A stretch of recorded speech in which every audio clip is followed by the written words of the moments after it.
Self Giriraj Agarwal. मेरे YouTube channel में आप सभी विद्यार्थियों का स्वागत करता हूं। आज मैं आपके सामने कुछ नए मॉडल्स के यूजेज लेकर आपके सामने उपस्थित हूँ। मैं आशा करता हूं कि सभी विद्यार्थी इस वीडियो को ध्यान से देखेंगे और समझने का प्रयास करेंगे। आवश्यक बिंदुओं को हम अपनी नोटबुक में लिखेंगे। देखिए, सबसे पहले जो मैं जिस मॉडल को आपको बताने जा रहा हूं वह हमारा है ऑटो। अर्थ होता है इसका चाहिए। अर्थ क्या होता है इसका? चाहिए। हमने पिछले वीडियो में आपको शुड के बारे में बताया था कि शुड का यूज भी हम चाहिए के अर्थ में करते हैं। ought to का यूज भी चाहिए के अर्थ में होता है और मस्ट जो मैंने बताया था वो भी हमने चाहिए के अर्थ में किया था। लेकिन इन तीनों के अर्थ में थोड़ा सा अंतर होता है। शुड और ought to ये दोनों ही मॉडल्स समान है, लेकिन शुड में एक यूज एक्स्ट्रा जुड़ा हुआ है, वो है लिस्ट वाला। अब हम ought to के बारे में पढ़ेंगे। ought to का यूज कब करते हैं? देखिए, मोरल ड्यूटी, मोरल एडवाइस वे मोरल ओबलाइजेशन, मोरल ओबलाइजेशन का भाव प्रकट करने के लिए, का भाव प्रकट करने के लिए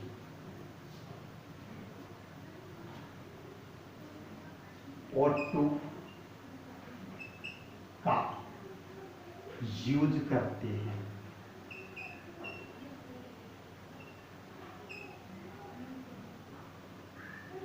सभी लिखेंगे। कौन सा भाव देता है? मोरल ड्यूटी, मोरल एडवाइस व मोरल ऑब्लाइजेशन। यानी कि मैंने आपको पहले बताया था कि ऐसे शब्द, ऐसे भाव को प्रकट करने वाले कुछ निश्चित शब्द हैं। बस जैसे ओबे, रेस्पेक्ट, हेल्प, सर्व, लव, ये ऐसे शब्द हैं जो हमारे नैतिक कर्तव्य, नैतिक जिम्मेदारी को बताते हैं। इनके साथ हमने शुड का प्रयोग भी किया था, इसलिए यहाँ पर शुड के स्थान पर ought to का यूज कर सकते हैं। लेकिन हर जगह पर शुड के स्थान पर ought to का यूज नहीं कर सकते। केवल ये भाव प्रकट होता है या रिक्त स्थान के जस्ट बाद ये शब्द आते हैं तभी हम ought to का यूज करेंगे या शुड का यूज करेंगे। जैसे we ought to serve our motherland, we ought to serve our motherland। हमें हमारी मातृभूमि की सेवा करनी चाहिए। यहाँ पर ought to के स्थान पर हम should का यूज भी कर सकते हैं, तब भी हमारा मॉडल गलत नहीं होगा। आजकल ought to को क्या कंप्लीटली हटा दिया गया है कि ought to का जो भाव है वो पूरी तरह शुड में समाहित है, इसलिए ought to का नहीं भी करें तब भी हमारा काम चल जाए। ought to के बिना शुड से हमारा काम चल जाए। इस प्रकार से हम ध्यान रखेंगे। ऐसे कोई सब शब्द है, एवरीबडी, एवरीबडी, पाकिस्तान, ओबे, डियर पेरेंट्स, आज्ञा पालन करना एक नैतिक कर्तव्य होता है, इसलिए यहाँ पर हम क्या लिखेंगे? ought to, ought to obey their parents। इस प्रकार से हम ऑटो को समझेंगे कि केवल जो शुड में आता है वही भाव इसके अंदर है। अब नेक्स्ट अगला जो वीडियो अगला है जो हमारा है मॉडल है, वो जो मैं बता रहा हूँ वो लिखेंगे आप यूज टू। देखिए कौन सा मॉडल है, आप ध्यान रखिए यूज्ड टू। इसका यूज कब करते हैं? टू शो पास्ट एक्शंस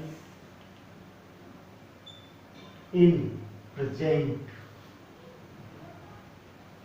दोबारा समझने का प्रयास करेंगे। टू शो प्रकट करने के लिए, किसको प्रकट करने? पास्ट एक्शंस, भूतकाल में जो कार्य हुआ उसको प्रकट कर रहे हैं इन प्रेजेंट। यानी भूतकाल में इसका अर्थ होता है भूतकाल में संपन्न होने वाले, भूतकाल में संपन्न होने वाले कार्यों का वर्तमान में वर्णन करने के लिए, वर्तमान में वर्णन करने के लिए।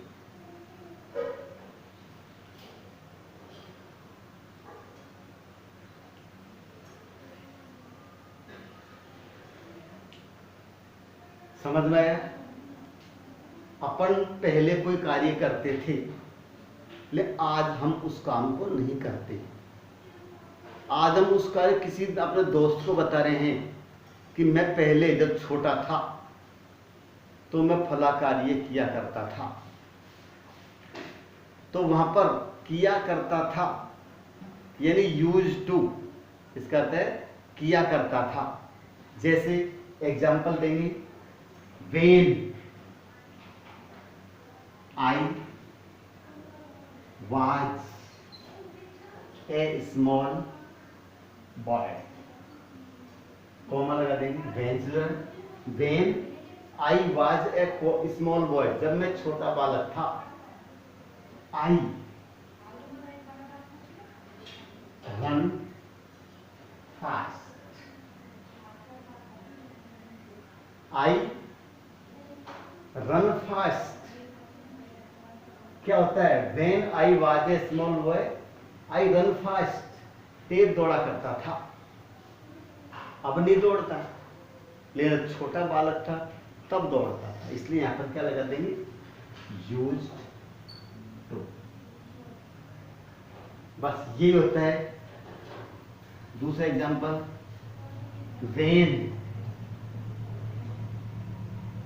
I was in school, comma, I used to take part in games and other physical activities,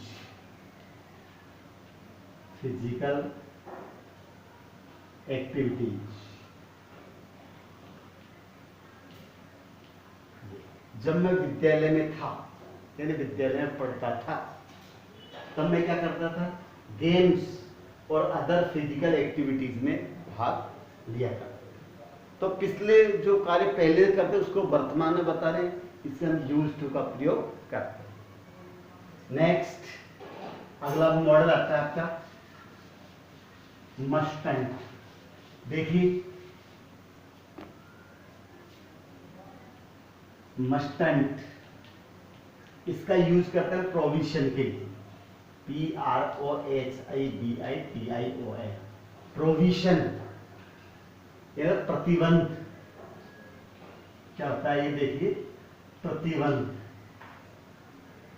जहां पर हमें किसी कार्य को करने का प्रतिबंध होता है वहां पर मस्टंट का यूज करते हैं।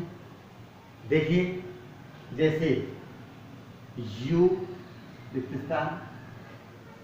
Plug flowers, you plug flowers from the plants.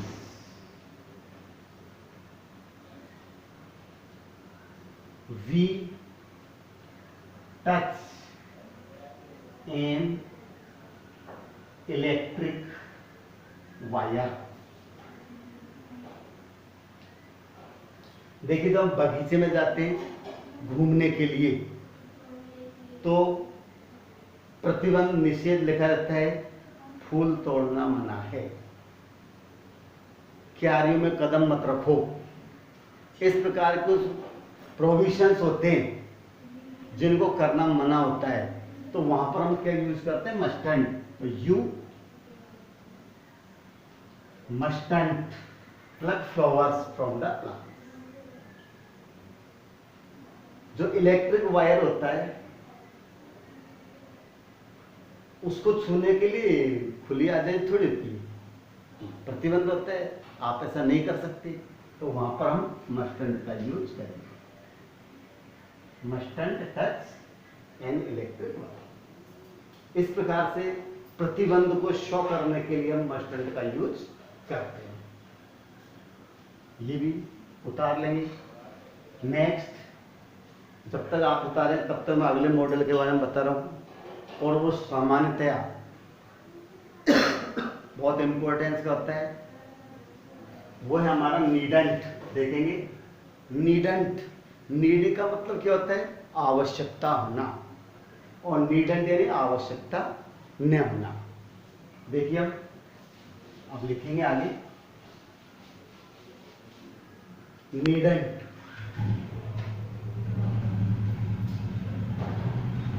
अर्थ होता है आवश्यकता न होना।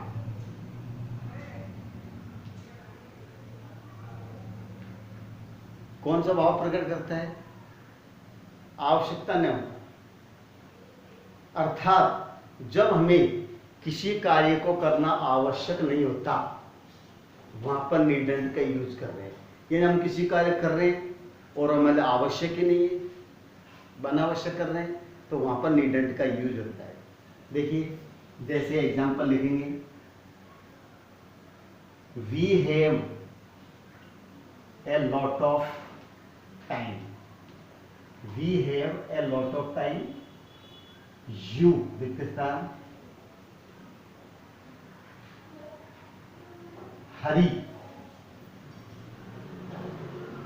About it. दूसरा लिख दिया, the train is late by half an hour, you पाकिस्तान रन टू क्रॉस इट। देखिए रेलगाड़ी देरी से है और हम फिर भी उसको टू कैच इट आएगा। देखिए यहां पर लिखेंगे टू कैच इट। फिर भी हम ट्रेन को पकड़ने के लिए दौड़ रहे हैं, तो सामने वाला तो यही कहेगा कि भाई ट्रेन तो लेट है, अभी तो भगने की आवश्यकता है, आधा घंटे लेट है, क्यों भग रहे हो। तो जब वो कह रहा है कि तुम्हें इसे पकड़ने के लिए भागने की आवश्यकता नहीं है, तो आवश्यकता नहीं, इसका नीडेंट आएगा, you needn't run to cross it. बहुत सारा समय है, फ्री में हम किसी कार्य जल्दी जल्दी कर रहे हैं, खूब समय है, 2 घंटे का समय, फ्री में कार्य जल्दी जल्दी समाप्त कर रहे हैं, तब भी एक है कि बहुत टाइम है, आराम से किसी काम को जल्दी करने की आवश्यकता नहीं। देखिए यहां पर हम नीडेंट का ही यूज करेंगे। तो we have a lot of time, you needn't hurry about it. हमारे पास पर्याप्त समय है, तो मैं इसके बारे में जल्दी करने की आवश्यकता नहीं। तो जहाँ पर ऐसा भाव प्रकट होता है कि हमें इस कार्य को नहीं करना, जल्दी करने की आवश्यकता नहीं है, वहाँ पर हम नीडंट का यूज ही करते हैं। इस प्रकार से मैंने आपके सामने इन 4 मॉडल्स के यूजेज बताएं। आशा करता हूँ आपके बिंदु समझ में आए होंगे। कल कुछ मॉडल्स और हमारे बच रहे हैं जिनको लेकर आपके सामने प्रस्तुत होऊंगा। तब तक के लिए धन्यवाद।